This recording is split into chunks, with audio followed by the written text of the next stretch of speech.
seminar weekend where we have a series of talks, and this weekend we have Dr. Dave Thomas. He came up from Walla Walla. We're so glad he's here.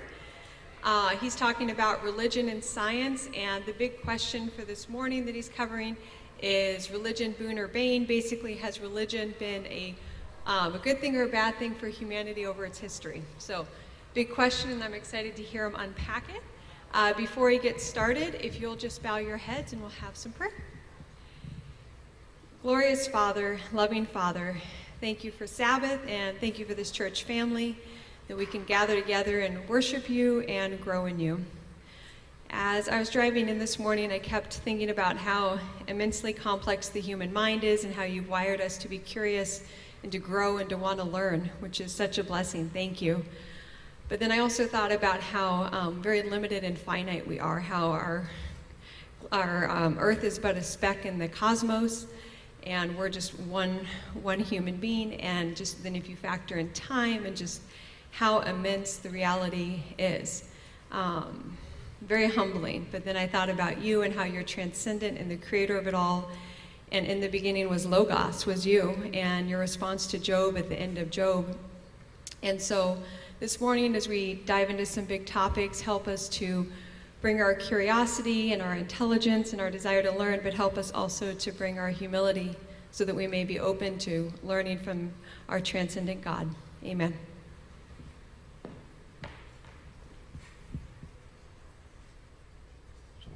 Time do I need to end by? Okay.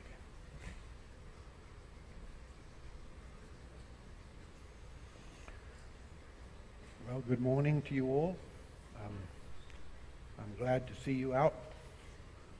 I am here today to address what today is a very urgent question, at least in the public mind. The question of whether or not religion is a good thing for humans. And more expansively, to look at religion as it has unfolded. Oh, thank you. Just put it right down. Thank you. You know, if you look over the span of history, the historical record, has religion been a good thing in human experience, or has it been a bad thing? And you may know that this question is hotly debated. It pops up in public discourse on a fairly regular basis. And an increasingly large percentage of the population in the Western world is saying that religion is a bad thing, that it should be done away with, it should not be allowed in the public square, it should not be allowed to affect public policy. A distinction is drawn between facts and beliefs, that science and philosophy may produce facts, religion has to do with beliefs. And so you can have whatever beliefs you want, but you should not be allowed to bring them into the public square, because you will then simply be jamming your beliefs down other people's throats. That's kind of the argument that goes on. And you see this particularly when there's a social issue that emerges for discussion, whether it be abortion, whether it be the rights of various sexual minorities that exist, whether it be this or that people say, you keep your religion at home, and if you need it as a crutch in your life, that's fine, but don't bring it out in the public square. Don't let your science get your religion into my science. You hear these kind of things. And so I want to address that today. Is religion been a good thing for us as human beings? Is it a good thing? Should it have a place in human experience? And of course, the people who are very much against religion, and please realize that part of the problem with this discussion is that, as I mentioned last night, it's very difficult to define religion. When people say religion should not be allowed in the public square, what do they mean by that? And almost always it's the case that they are pointing to one of the theistic religions. And because Christianity has predominated in the Western world, they point at Christianity, but they also point at Islam, and to a lesser extent they point at Judaism. That these are religions that claim an authority bigger than what the public is comfortable with in some ways, that when you propose that there is a God, then you have deference to the God and you don't concern yourself so much with what your fellow human beings have decided. And so there's a lot of pressure to either get rid of religion or to disregard it as something inconsequential. And I have with interest tried to follow some of the reasons given for this sentiment. And let me add in here that the idea is that if we allow secularism to prevail, that secularism is an even field. It's a level playing field where everybody can be involved. And so the hope has been that secularism will take over, and that you can have your religion over there and we'll have none over here, and secularism will be the way in which society operates. And if you go back 100 years, there actually emerged a theory known as Secularization Theory, where people believed that in the cool light of scientific discovery, religion would begin to look obsolete and would be just abandoned. It would just disappear on its own. You may realize, especially if you've been around more than 50 years, you realize that the world is far more religious today than it was 50 years ago in terms of what happens in public. When I was growing up, there was no militant Christianity, there was no militant Islam, there was no Zionism. There was, even Buddhism today, which is renowned historically for being peaceful, has fundamentalists who are trying to get rid of other people from their countries. Over in Indonesia, there's a struggle going on. So religion actually plays a much bigger role in human experience now in public than it did 50, 100 years ago. So secularization theory has failed quite dramatically. But the reasons given are interesting. One of the most prominent is people say, well, you look at the record that's left by religion. It's pretty sketchy. Inquisitions, persecutions, religious wars that lasted 100 years, justification for genocide. They list all kinds of failures of religion, and that's not an insignificant issue, although in some cases I think it is overplayed. Another belief is that, look, all religions are the same. People say they're all doing the same thing. So, they're all doing the same thing, but they want to remain distinctive, which is nonsensical. And so religion is foolishness. Hypocrisy of members is something that's cited. And I would just like to say this publicly, that last I checked, religious people do not have a corner on the hypocrisy market. Okay? That if you want to talk about humans and hypocrisy, I don't know that there's any people group that's going to escape examples of hypocrisy in their midst. And I won't mention politicians. The distrust of leaders.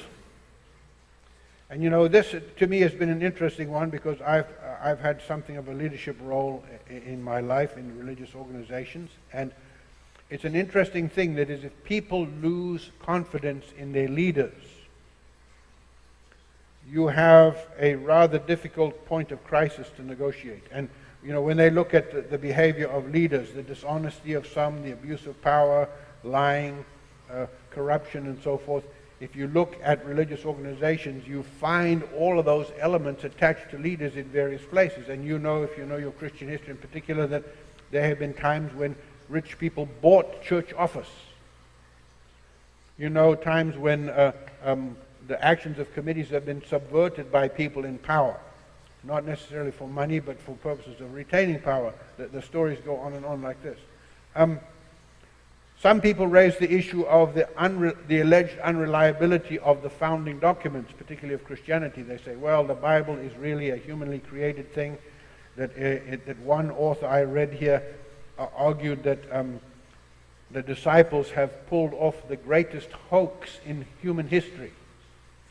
That when Jesus failed in his mission, according to these people, that the disciples, in order to not lose face, suddenly attached a supernatural dimension to Jesus, proclaiming him to be divine somehow, and persuading all the people of the era that there's a divine dimension to what Jesus did, and they pulled it off. They pulled the hoax off, and so they see the whole of the Christian faith as a hoax that has been successfully perpetrated on now how many billion people are Christians.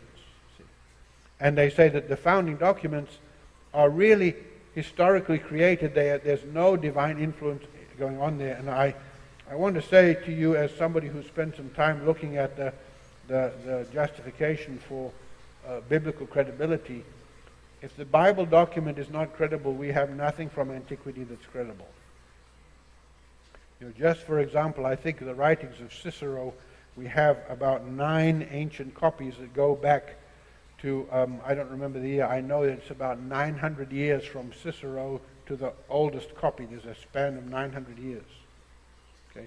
Nobody doubts the accuracy of Cicero's writings, even though we only have 9 copies that were written 900 years after he died.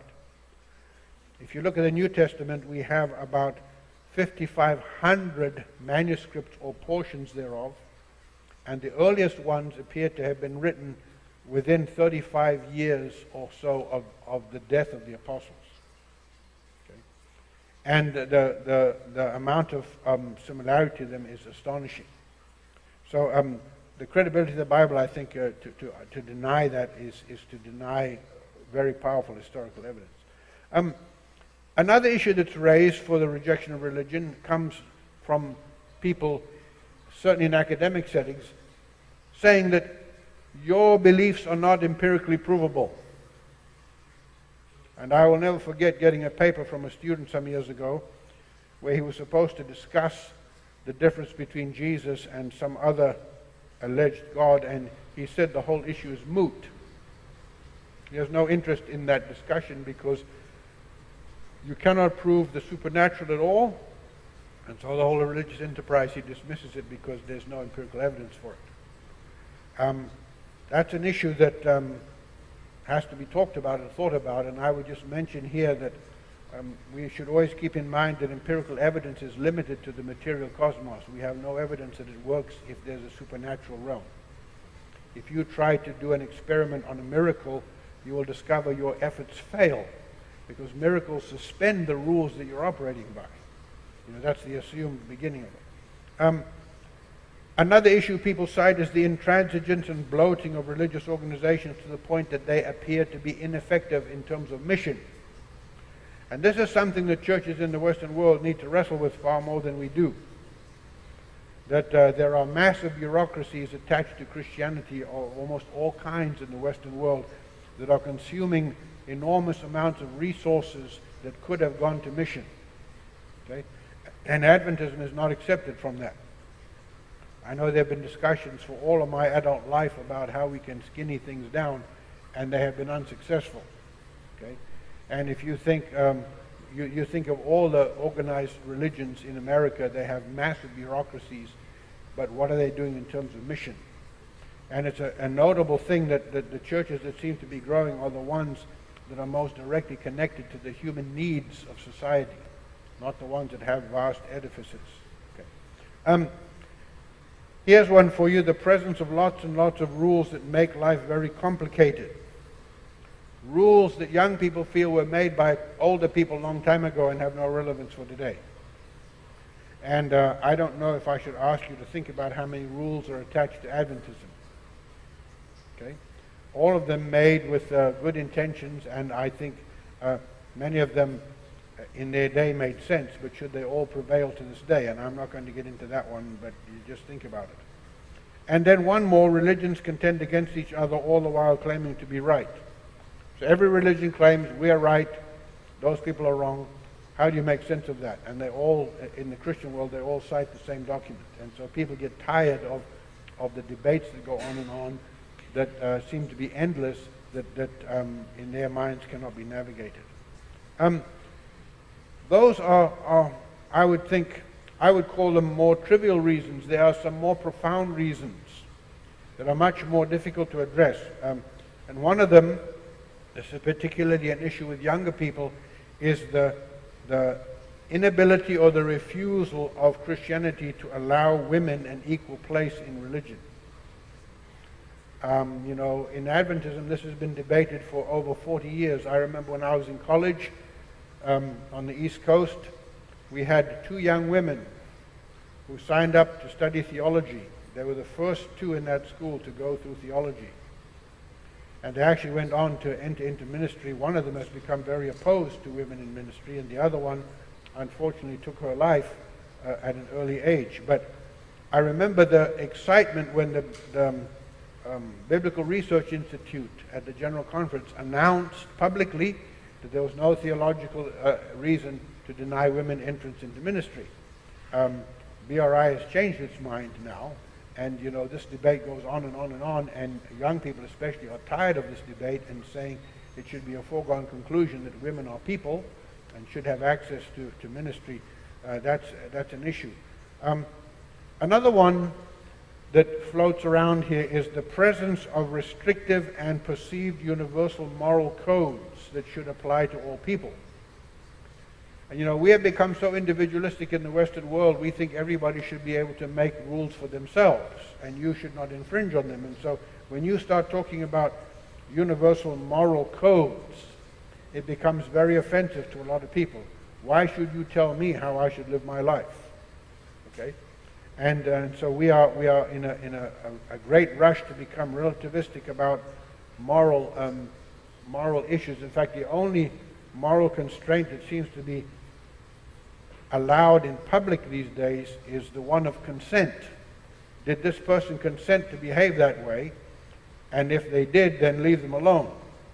If they didn't consent, then you are guilty of some great injustice. But what that consent is attached to is highly variable.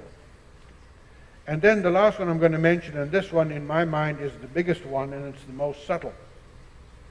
And I don't know how much time I should spend talking about this, but there has been a radical change in anthropology, in our view of humans.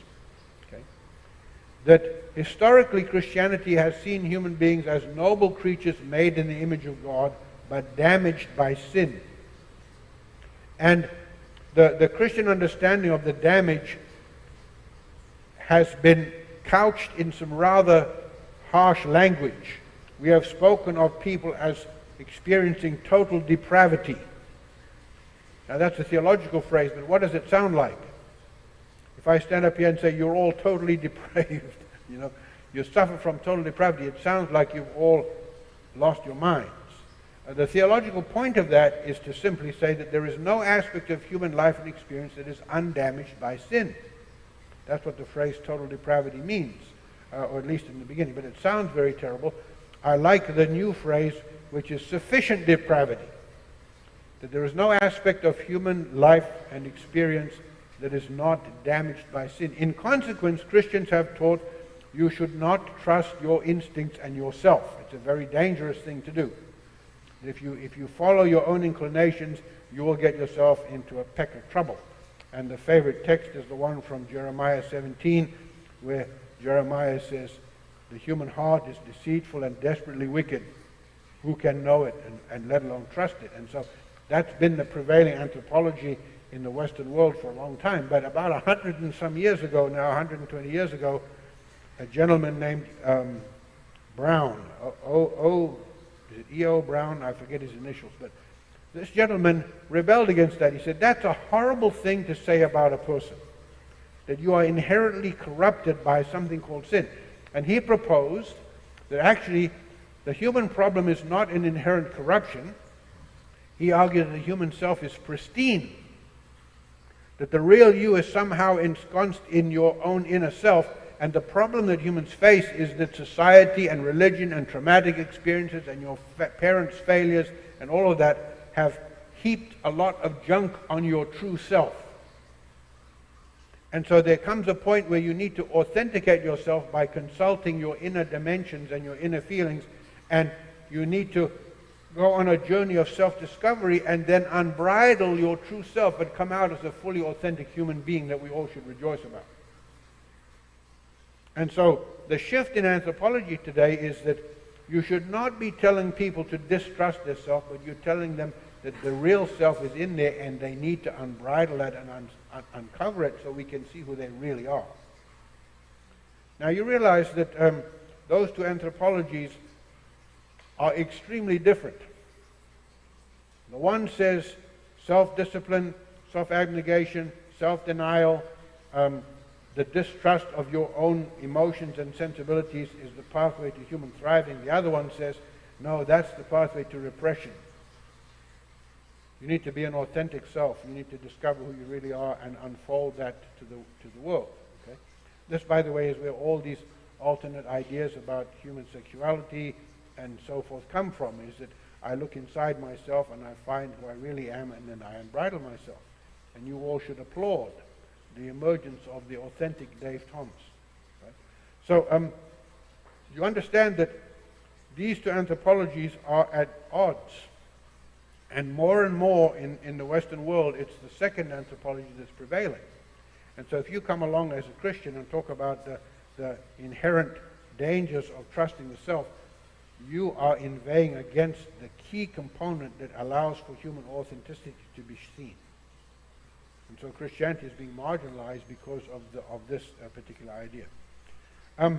Those are reasons why people argue against religion. And I would like to say right here that I think there are two occasions that we should be particularly aware of that make religion into a very bad thing in human experience. There are two dynamics. The one is when religion claims to deal with absolute certainty. Now I want you to think about that, because I draw a distinction between the idea of absolute certainty and the idea of proper confidence. You know, what you and I as Christians regard as certain is actually some things that we have confidence about. There is the possibility that Christianity is wrong. The possibility, not the probability. See, and so I draw a distinction between absolute certainty and proper confidence. And by the way, if you want to read about this, there's a book by Leslie Newbigin entitled Proper Confidence. I've read it multiple times. The man is profound in what he says about this. That we have confidence based on the testimony of people who have gone before us, who have encountered God. We don't have absolute certainty. In fact, epistemologically, absolute certainty is not available to humans. I say this to my students. I say, you cannot be absolutely certain that your mother loves you. Am I right or am I wrong? She could be masquerading. Of course, one rascally student called his mother and said, you know, Mom, today in school, at an Adventist college, the dean of the School of Theology said, you don't love me. And I said to him, yeah, I did not say that. I said, you have no absolute proof that your mother loves you. You have a lot of anecdotal proof. She sends you chocolate chip cookies, and she tells you she loves you, and all those kind deeds, feeds you, etc., raised you. You have a lot of anecdotal evidence, but you don't have absolute certainty. And I would point out to you that where religions claim absolute certainty, they find it very easy then to try to eliminate dissenters.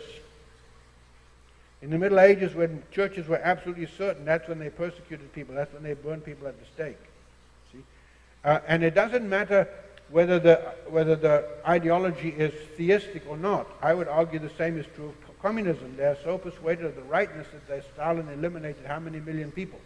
The same is true in the Cultural Revolution in China, Pol Pot.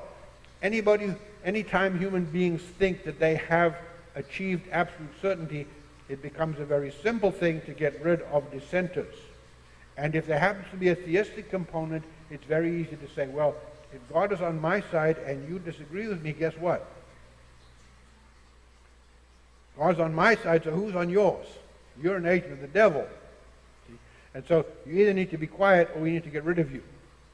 This is a very, very common thing in human experience, and it happens on political fronts. It happens ideologically, it happens religiously. And so one of the dynamics we have to be very careful is to argue that we have absolute certainty about our beliefs.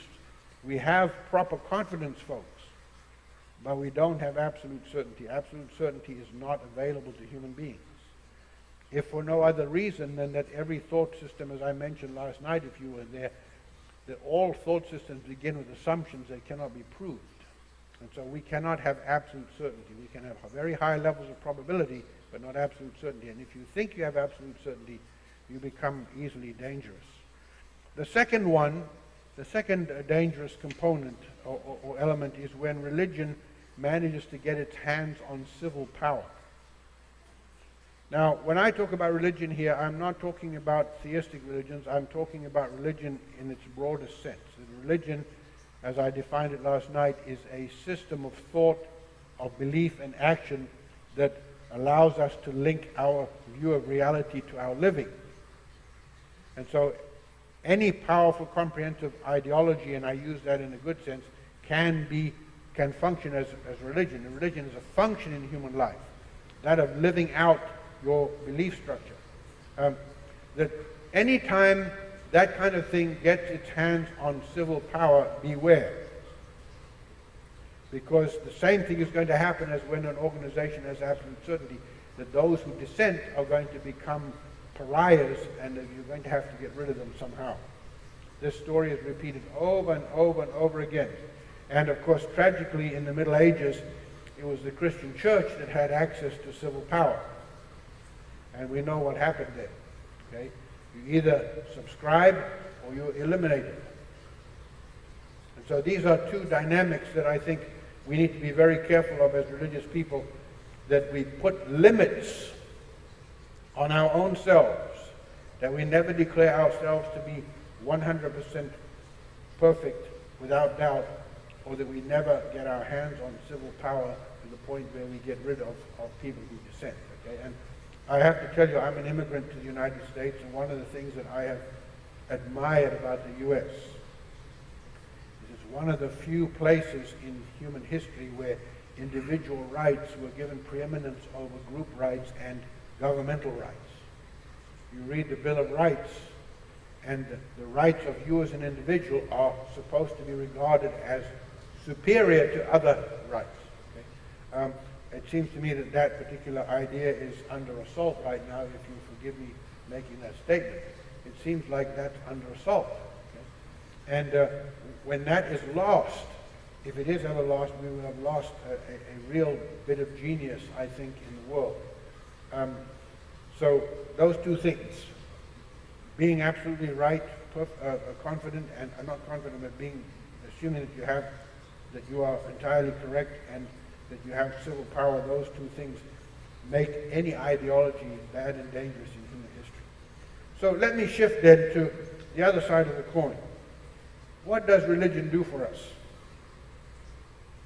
And I have a number of things on here, and I left a little book in my briefcase here, which the Pacific Press has produced a book by Dr. Julian Melgosa, who now works in the General Conference Education Department, in which he has collected together a host of empirical studies that have been done on religion and talk about its benefits. I'm going to talk about some of those, but if you want to read that book sometime, you might want to buy it. Julian Melgosa, The Benefits of Religion, I think it's called. But one of the benefits of religion is that it provides for human beings the opportunity for community. And I know community is a big deal today. Everybody wants community. But the kind of community I'm talking about is not when you can say, I have 3,000 friends on Facebook. Okay? That's not really community. I don't know what that is. That to me is a curiosity, maybe. I'm talking about the community where people join together in a common life and in a common mission, and they grow bonds of connection that are very deep and abiding. Two places where that happens quite dramatically are soldiers in battle. When you are in a life and death situation, you develop bonds of connection to your fellow soldiers that can be profoundly deep. And I still remember the story out of the 1970s. I missed out on the Vietnam War just by the luck of the draw. My number that year was higher than what the government required, and so I never went to war, for which I'm grateful. But I remember hearing some soldiers who came back. One of them happened to be an African American, and 4 of them went to a restaurant in the city of Chicago. And they went inside the restaurant. This was in the middle 70s, and the person who seated the individual said, okay, just wait right there, and they waited, and other people got seated, and they waited, and other people got seated. A half an hour later, they're still waiting while everybody else is getting seated. And the 3 white guys suddenly figured out what was going on. That they were being ignored and passed over because this restaurant was not accustomed to seating people with dark skin color. And I love reading how the 3 white soldiers grabbed the guy by the collar and said to him, listen, we know what you're doing. This man has been in war with us. He's our brother. You better seat us now or there's going to be real trouble. They used a different word, but there's going to be a lot of trouble in this restaurant. And of course, they got seated. And I chuckle at that because it's a statement of community. You can't exclude this person because he's part of us. And you know, churches are that way too. They can be that way. And I know that there's no fight like a church fight. But I also know that there's no connection like a church connection. And anybody who's been part of a true Christian fellowship knows that it doesn't matter your age, the color of your skin, your social status, that if you become part of a Christian fellowship, those things become extraneous and a deep bond grows, especially if you are connected in some missional capacity. Okay. And I was blessed a few weeks ago. A former student called me, a young woman who's actually quite gifted as a minister. She's just getting started, but she preached a sermon. She wanted me to review it. So I went on YouTube and I watched it. And toward the end of her sermon, she invited a woman up on the platform with her. And she said, I want you to talk about your experience. And this woman said, well, I've been a member of this church for 40 years.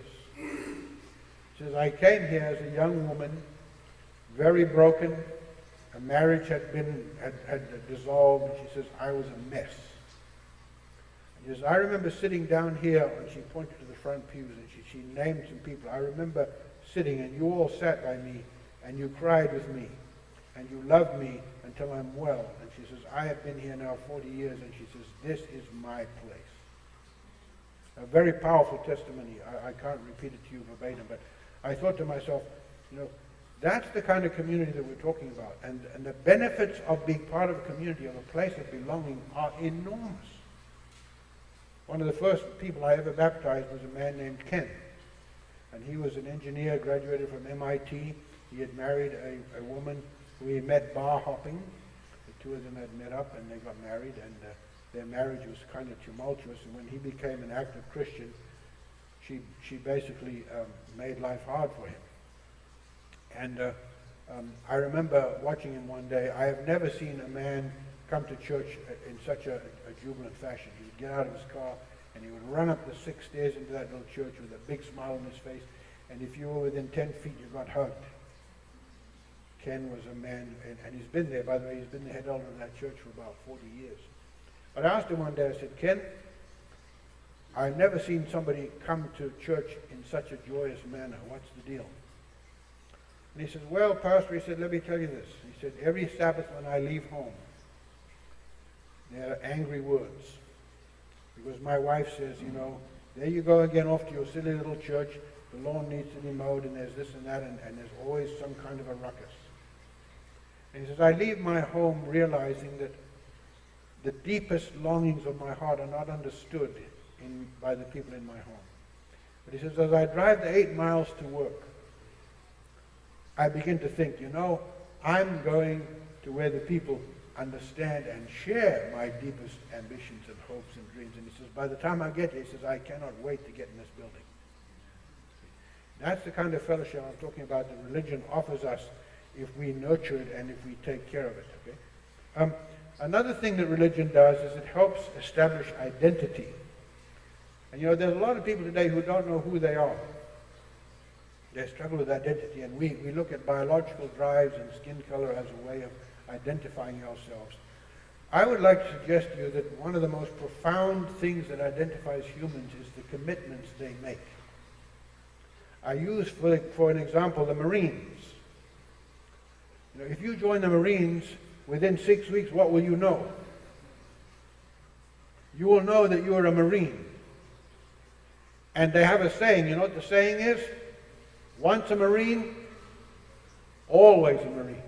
Now, I'm not here to promote the Marines in warfare. I'm just saying is that they understand that, and by the way, they drum that commitment into you from the outside. If you don't make it your own, they'll push it into you. That the commitments we make are powerful identifying factors in our lives. Okay? And religion gives you a lot of opportunity to make commitments, good commitments. Some of you can say, I am a Seventh-day Adventist. I have been one all my life. That's part of who you are. It's one of the identifying features. And religion does that for us. Another thing about commitments that's very interesting is that if you make good commitments, they have a profoundly beneficial effect on stabilizing your life and helping direct your life. And to those of you who might be younger, I would encourage you to make good commitments while you're young. Okay. There's some research done on this, that young people who make good commitments perform better academically. They don't so readily get into risky behaviors that are common with adolescents. They end up marrying rather than cohabiting, something that's very beneficial to humans. And if you wonder about marriage, I would encourage you this afternoon or when you get home to Google the benefits of marriage and spend the next hour being interested. Okay? There's 2 or 3 pages of benefits of marriage that show up just by Googling that. Religion provides a more balanced attitude to life issues.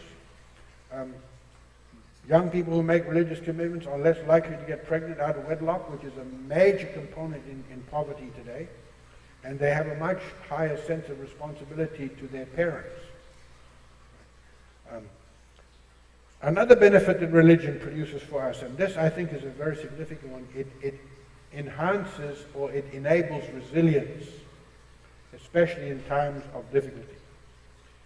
I taught a class a while ago on spiritual care and nursing, and this is one of the things we talk about, is that when you have a crisis of some kind or some difficult circumstance that comes to you, it's amazing how religious belief can produce resilience and fortitude that can carry you through very, very difficult and adverse circumstances.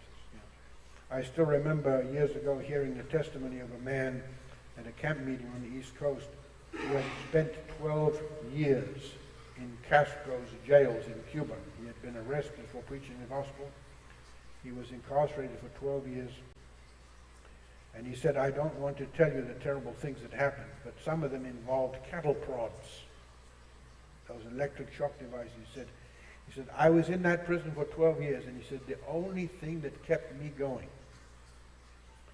was the knowledge that God was watching over me and that one day things would be made right. I don't know how he got out of jail, but he was in the U.S. by that point. But, you know, resilience. I have seen people who have diseases like cancer. They have relational distress. They have financial distress, but they hold on because of their religious beliefs that enable them to be resilient and even to face death with dignity. I remember one lady in a church I pastored years ago, a very fine lady, a very prominent member of that church. She came down with cancer. And I watched her approach death. And I have to tell you, I was astonished. I was admiring of her because as she progressed toward death, it was becoming more and more inevitable. She began to reduce the circle of people who could come and visit her. She began to call people in to have conversations with them saying, you know, my life is ending and I want to make sure this is okay or that's not a problem. She called in her grandchildren and asked them all please to be very careful about their commitments. And finally she died. She died, I won't say she died happily, but she died with joy in her heart. She said the issues of life and eternity in my life are settled. And so I'm going to rest in peace until the resurrection morning. There was no struggle anymore that religion had enabled her to triumph over that. Another thing religion does that's a great benefit to us is it gives opportunities for service. Now, I know many times we're reluctant to be involved in service activities. But if you've ever been out to help other people, you come away feeling what? That was a good thing to do, right? That there is a certain release of endorphins when you help other people. And I noticed that I chuckled at this, that I was reading an article by a secularist who actually said, you know, you ought to go out and help other people because of what it does for you. It's a selfish motivation to be of service. It makes you feel good. Okay? It makes good connections. That's something that religion provides opportunity for. I was intrigued, by the way, to discover that there are some documentable evidences of the benefit of attending church. Are you hearing me? A lot of people want to be home church attenders. They watch on TV. There is is there are a number of studies today that demonstrate that actually attending church services is very beneficial for human beings. They claim it makes you live longer. Okay?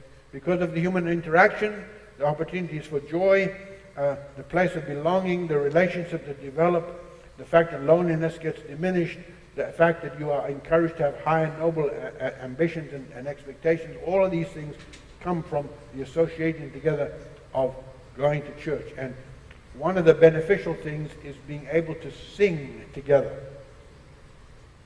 Now, where I go to church, we're not yet allowed to sing. There's a mandate against singing. I don't understand why if you wear a mask you cannot sing. And so some of us are involved in civil disobedience. It's not detectable very easily when the mask is, you can still sing quietly. But you know that Christians are the only group that sing together? There are people who chant and recite things, but we sing. That's what Christians do. I was in Kenya a few weeks ago at a little remote church out in Maasai country, out in the bush. It's just a roof and some chairs. And I was asked to go and preach there. I was on a trip to Kenya, and it was amazing. I sat there, and one of the most important people in that congregation is the song leader. Before church began, he got up and he led some singing. Between Sabbath school and church, he led some singing. And here are all these folks have nothing in life. They sit out there under the hot sun, under this roof, and they sing. And what do you feel when they sing? You feel like these are my people. Okay? This is my place. And singing together, you know, the army uses singing to build esprit de corps. And I think it's one of the blessings of going to church. You might like to know that religious adults are much more likely to stay married over time, and they report higher levels of marital satisfaction than do non-religious people. Okay? Marriage is benefited by religious belief. There's encouragement to live lives of morality and integrity. Where can you go today to have somebody encourage you to live a life of moral restraint and integrity? Where do you go to get that? You used to get it in school, but I don't think it's really allowed anymore because that's jamming people's beliefs down your throat. But, you know, living with integrity and with high moral standards is very beneficial to human beings. Okay? Another one that's found in Christianity, and this one I could talk a long time about, but there's enormous benefit that comes to humans by understanding and participating in acts of forgiveness. You know, in many places in the world today, revenge is the modus operandi. You did me wrong, you better watch out, because I'm going to get you. And in some parts of the world, it is your obligation to seek revenge against wrongs done to you and your family. And that sets up a very nasty dynamic because, as somebody pointed out, an eye for an eye and a tooth for a tooth is a very bad strategy because sooner or later we will all be blind and toothless. Forgiveness is a remarkable thing because what forgiveness says is that I refuse to act toward you in a way that seems responsive to the wrong you've done against me. I'm going to act contrary to that. And I remember reading a book years ago about forgiveness, and this woman was marvelous. What she pointed out here is that forgiveness is not pretending nothing happened. It's not glossing it over. It's looking at the wound and saying, you have done me great harm. But guess what? I am going to push that out of my life and I'm going to ignore it. I'm going to write it off as of no consequence.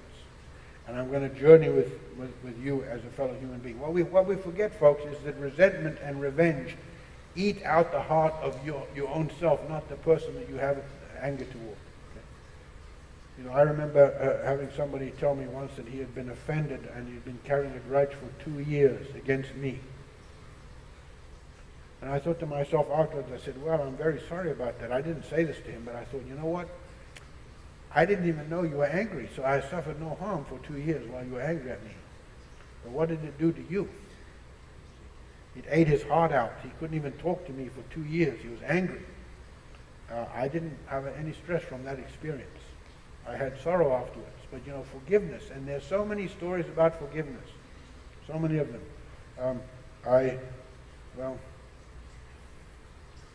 I marvel at some of them, and the one that I'll just mention here is, you may remember some years ago a gunman went into an Amish school and shot a whole bunch of kids, 13 kids.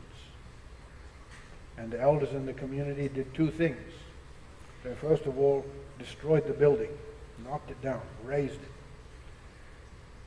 Within a few days, they came forward and said, we have collectively discussed this, and we are offering forgiveness to the man who did this.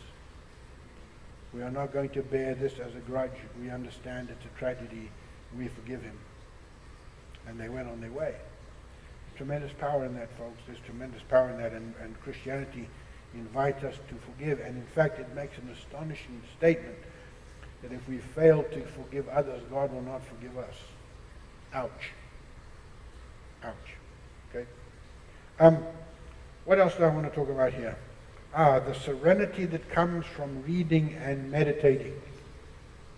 When last did you sit quietly and read or meditate? And if you are an active Christian who has a devotional experience that's built into your life on a daily basis, you have moments of serenity where you are quiet and where you are thinking and you are meditating. And please understand, when I talk about meditation, I'm not talking about Eastern meditation.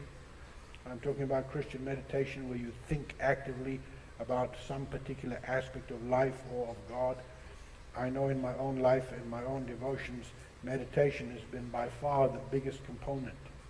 Okay? I can read a verse and think about it for the rest of the day or the week. Okay? Think about that and how God relates to us and so forth. That's a wonderful thing for us. Another one I would mention is the encouragement toward growth and learning. You know that in the Western world, a vast number of universities have Christian origins. Okay. Harvard, Princeton, Yale, all of those, Walla Walla University, other ones. We as Christians are encouraging people to grow and grow in their understanding of the world, of each other, and of God. Okay, that the idea that Christianity asks you to leave your brain at the edge of the baptistry when you get baptized and not pick it up again is foolishness. Okay, that we are encouraged to grow and so. I've saved the biggest one for last, and this one is connected to what I said last night, because one of the things I think we need to understand profoundly is that religion is what enables you and me to make sense of our living. Okay. That you have an ideological system that you have collected together in your brain, and I mean ideological in a good sense, that you have built up a system of beliefs that you think are credible. You decided they are credible. You have picked up some of those from your parents or your grandparents, some of it from your reading, some of it from sermons, some of it from schooling. And in your mind is a whole collection of ideas that portray a picture of grand reality. You know where you came from, you know where you're going, where humanity is going, you know what should be happening in the meantime, and so you can live a purposeful and meaningful life because of that. And that, folks, is the primary function of religion. If you throw religion out the window or claim that it's of no consequence, the mechanism that allows you to live sensibly is gone. Okay? Or it's diminished. I don't think it can ever be gone, because I think only people who are wandering aimlessly through life have no belief structures. You have a belief structure. And one of the things I like about Adventism, by the way, is that the story it tells is very comprehensive. It starts with the origin of sin with Lucifer, and it ends up with the earth recreated and pristine once more. I don't know of any other system of theology that covers that span. You have a very comprehensive story about reality and the concept of reality. And if you subscribe to that and you allow it to guide your life, you can live purposefully, you can live with meaning and hope and all kinds of things. And that is, I would argue, is the primary function of religion. People who want to diminish religion are asking for nonsensical existence. And so I thank you for thinking about these things with me here this morning. I'm going to end here in just a minute. I really think that in a quiet way, not in an overt or hostile way, that we ought to be rejoicing in religion. It has its failings organizationally. It has its failings individually. But as a function in human life, it is absolutely essential to human well-being and to collaborative endeavor and to the thriving of the human genome. Remembering that we should never be dealing with absolute certainty and we should never be dabbling with political power. Those two things make for great corruption. So anyway, thank you for being here and for listening. And I think we have a few minutes to relax before church begins. I don't know if you're going to say something, Ashley. So let me say a little prayer. I'm accustomed to saying that. Father in heaven, thank you for this time. There have been people listening, and I've been talking. And my prayer is that we will go from this place recognizing that religion rightly constructed and rightly operating in our lives is of profound benefit to humans. We pray that that will be the case in each of our lives. And I want to pray also for those who want to be dismissive of religion, that they will realize that it can have great benefit in their lives too. And then may your kingdom grow in us and around us, and may we see our Savior soon, we pray in Christ's name.